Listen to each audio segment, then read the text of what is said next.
எங்களது இதய தெய்வம் புரட்சித் தலைவர் எம்ஜிஆர் கட்சி ஆரம்பிச்சது முதற்கொண்டு நான் அந்த கழகத்தில் பணியாற்றி வருகிறேன். கும்பகோணம் நகரமன்றத்தில் நான் நகரமன்ற உறுப்பினராகவும் பணியாற்றி உள்ளேன்.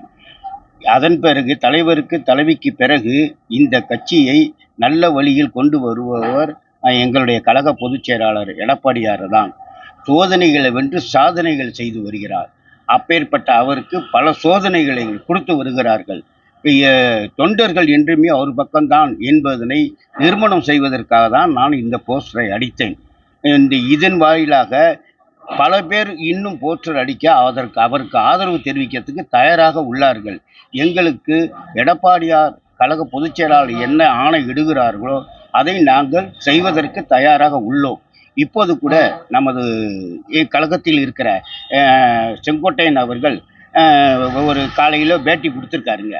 அப்போ அவரும் என்ன சொல்லியிருக்காருன்னா, கழக செயலாளர் எடுக்கிற முடிவு தான் அப்படின்னு சொல்லியிருக்கிறாரு. ஆகவே எங்களுக்கு கழக செயலாளர் என்ன முடிவு எடுக்கிறாரோ அந்த முடிவுக்கு அனைவரும் கட்டுப்பட்டு கழகத்தை ஒன்றுபட்டு நாங்கள் காப்போம்.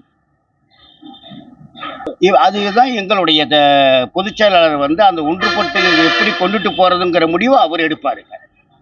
அவர் ஒரு நல்ல முடிவை எடுத்து அறிவிப்பாருங்க.